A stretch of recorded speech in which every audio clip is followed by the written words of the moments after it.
Hello everyone, this is Stephen Fox, and today I'm reviewing this baby, the Lenovo Zuk Z2.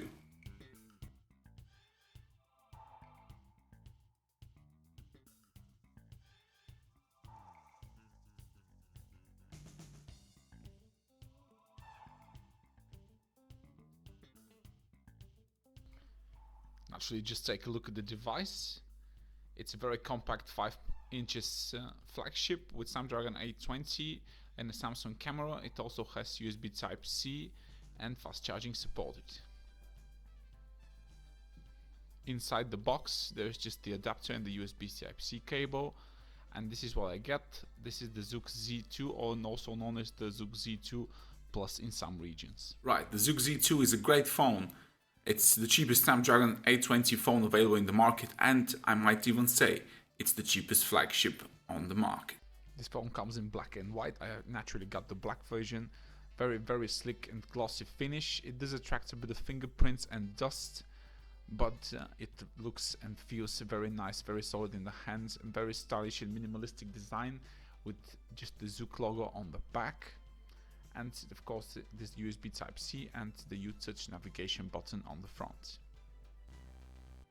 The UI is much more close to iOS in terms of navigation than it is to stock Android on the Nexus devices.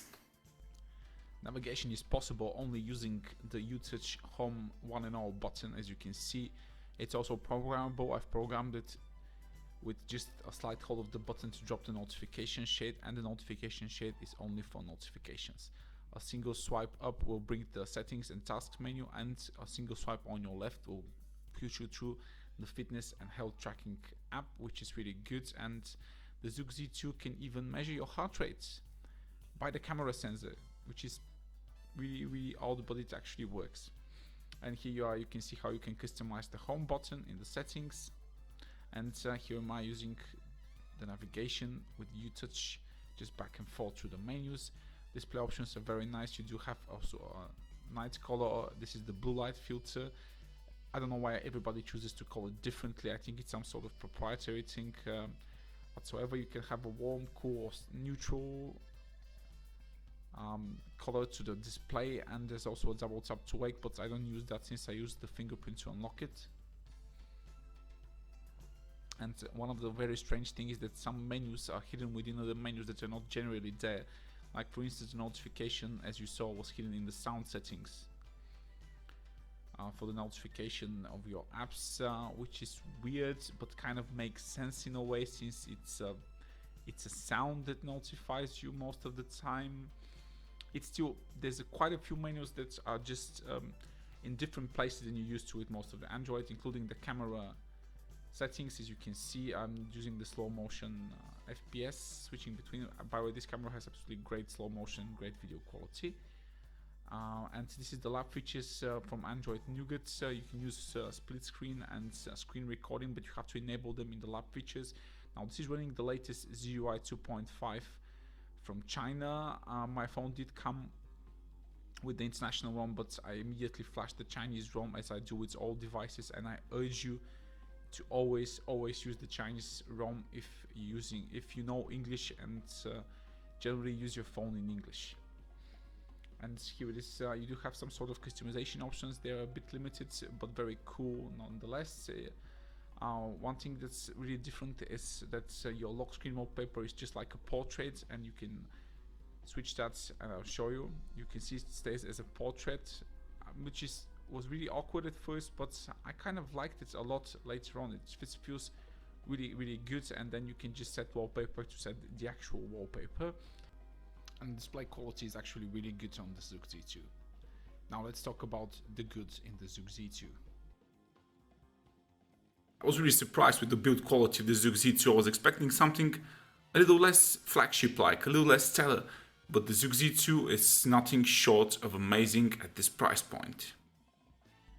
The small and compact body feels very natural to hold in the hand, and I really like doing those hand gymnastics with it. Just flipping it around all the time feels very nice and natural. And doubling as a fitness tracker, and the small size, it really makes it the perfect workout training phone for me. And here is how to switch to the recent apps menu, which is a bit different. I told you, a little bit more like iOS, but I kind of got used to it. I didn't even use the recent task menu. I just flipped back and forth just using the fingerprint scanner. Taking apart that swipe up for the settings and recent tasks menu, everything else is pretty much the same as our Android, except it's really handy to use.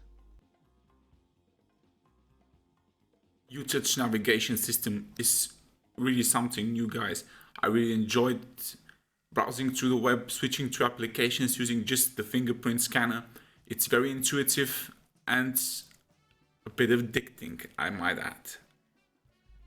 It felt very awkward at first navigating with just the home button by swiping left and right, and I oftenly mispressed and went back to home or went just one step back when you press it, just like in the Meizu phones.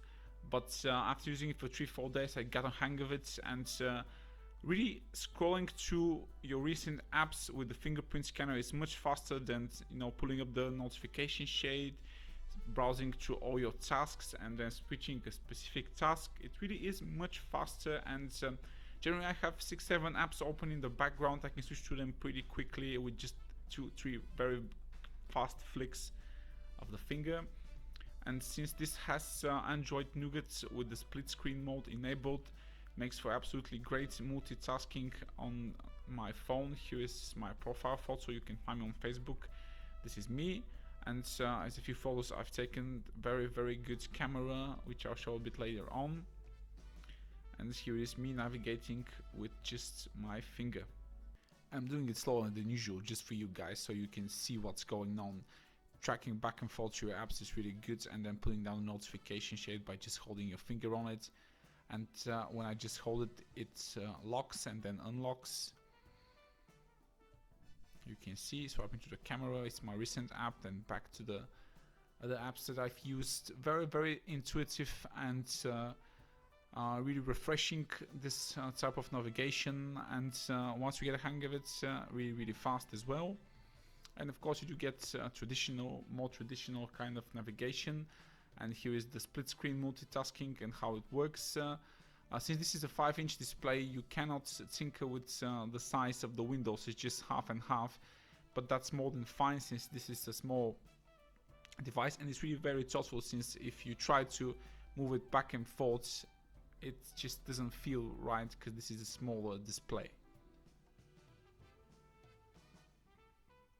And split screen multitasking works great with most of the apps. I found out just that Instagram wouldn't multi up with a few apps, which was strange for me, but what the hell, it just doesn't matter. Actually, you probably won't be using this feature very much besides you know, using Chrome and YouTube, or Facebook and YouTube in the same tab, which is what I mostly do. I'll read my mail and watch videos on the split screen tab, or just browse through the web and watch a YouTube video as well. So you'll be mainly using YouTube with another app, and for that it's really useful, fast and responsive.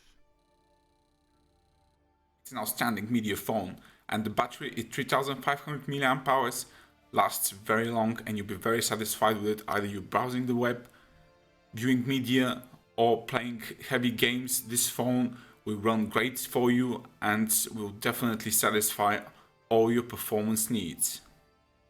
Yeah, but just for the fun of it, let's run a few benchmarks. The Antutu score is Snapdragon 820 level. Geekbench score is also Snapdragon 820 level, and of course gaming, Epic Studio proves 59.7 FPS.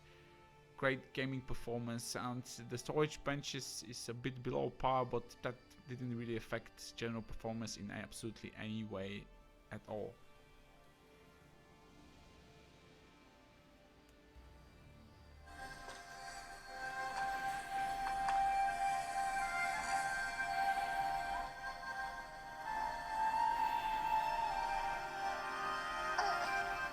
What's that now? Don't like the cold? Can't stay in today. And of course one can't talk about performance if I don't show you a bit of actual gameplay from heavy games.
extraction point B.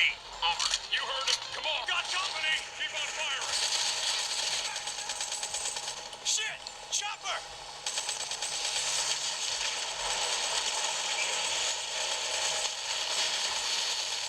More incoming. Keep them off us. Hang on. Fuck!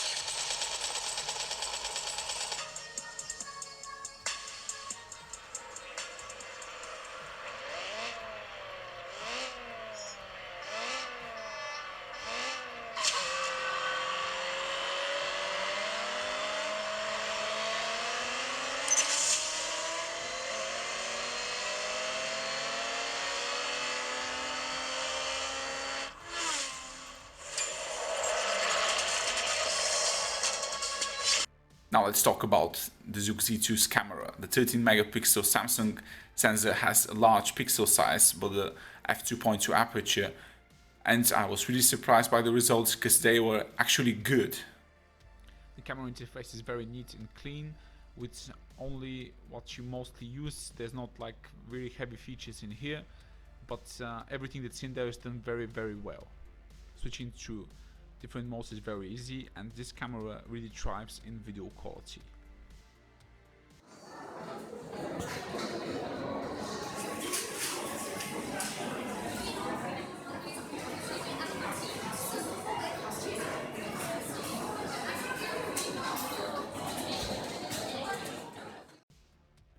As you can see, this is a slow motion video taken with the Zuk Z2 on a sunny day. It's 720p, but there's so much quality in that video.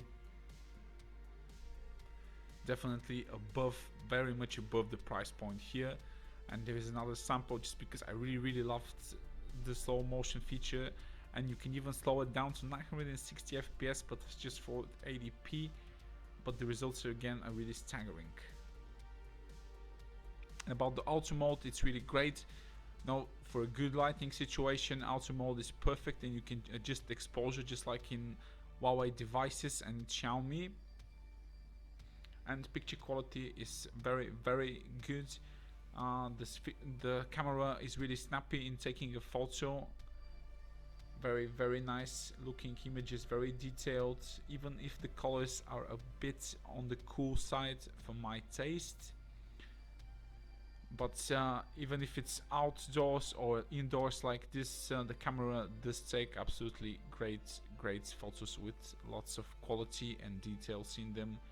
Very lifelike reproduction. Really good camera. And of course, for all the low light situations, you do get a superb manual mode, which with a little bit of tinkering you can get very decent low light results using this camera in general, as I did, and I'll show you an example in just a minute. Here you have absolutely everything you need for a good night shot. If you have a tripod or something, you can definitely take advantage of that. And here is a great shot that I've taken with manual mode outside in almost pitch black. Here's another manual shot done on 400 ISO. Very good results, but as you see, the auto mode is there's not just much quality, but the manual mode is really good once you get the hang of it. Front camera is really the secret weapon of this phone.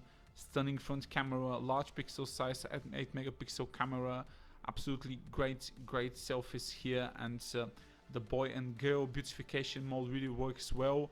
We'll show you in just a minute. There's also a lot of filters you can use, by the way, and the results are really portrait-like, really good images with lots and lots of quality and details in the photo. Here's the girl beauty mode. See it? And here's the boy beauty mode, which is very good, since it's, as a man, brings out your best highlights. And this is just a regular auto mode. Very rich quality, absolutely stunning front camera on the Lenovo Zuk Z2. And now let's sum it all up. Well, there you have it, the Zuk Z2. It's small, it's compact, and it's very fast, and the cameras are really good.